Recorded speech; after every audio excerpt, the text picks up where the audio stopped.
స్వామి, లక్ష్మీ కటాక్షం కలగాలంటే ఈశ్వరుని పట్టుకుంటే పని అవుతుందని చాలా మంది అంటూ ఉంటారు. అంటే తొందరగా ఫలిస్తుంది మనకి కోరిక అంటారు. మరి శివారాధన ఏ విధంగా చేయాలి? శివుని ఏ విధంగా పట్టుకోవాలి?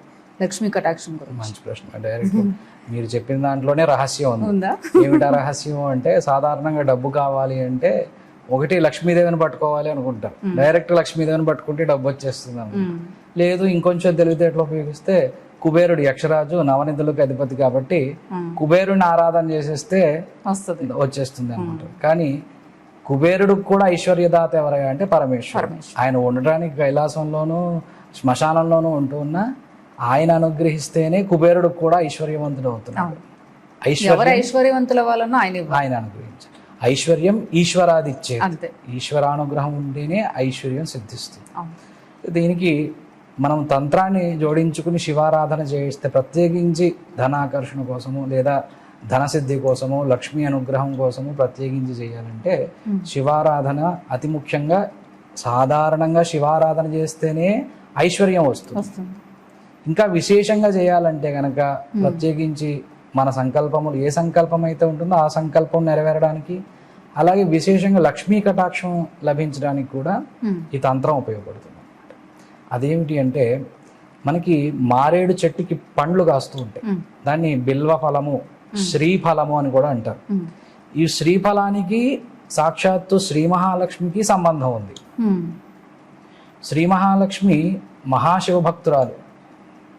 తన నిత్యము భస్మధారణ చేసుకుని త్రిపుండ్రములుగా, అలాగే లింగధారణ చేసుకుని నిత్యము శివోపాసన చేస్తూ ఉండేది, శివారాధన చేస్తూ ఉండేది.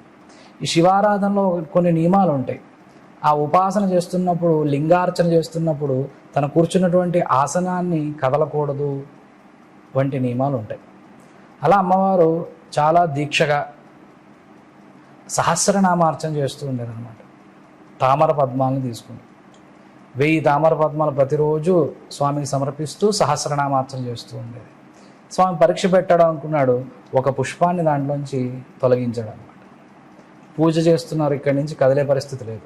అప్పుడు లక్ష్మీదేవి ఏం చేస్తుంది అంటే, లక్ష్మీదేవి యొక్క స్తనములను కోసి శివలింగానికి పద్మములుగా సమర్పిస్తుంది.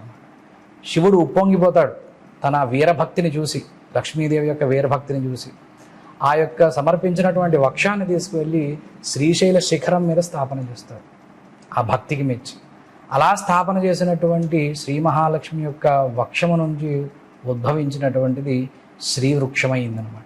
బిల్వ వృక్షమైంది. దాన్ని బిల్వ వృక్షము, శ్రీ వృక్షము, శ్రీ అంటే లక్ష్మి, శ్రీ వృక్షము అని చెప్తారు. అందువల్ల బిల్వదళాలతో శివునికి ఆరాధన చేస్తే లక్ష్మీ కటాక్షం లభిస్తుంది సులభంగా.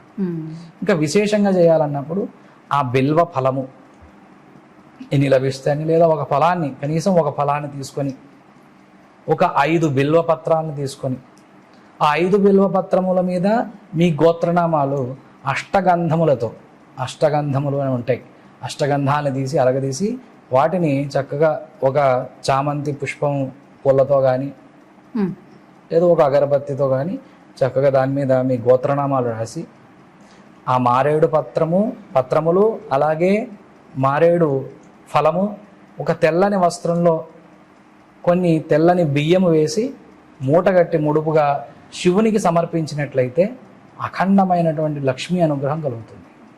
ఇది అద్భుతంగా ఫలించేటటువంటి, అనుభవపూర్వకంగా చెప్తున్నటువంటి లక్ష్మీ అనుగ్రహ ప్రాప్తికి ఉపయోగపడేటటువంటి విధి అన్నమాట.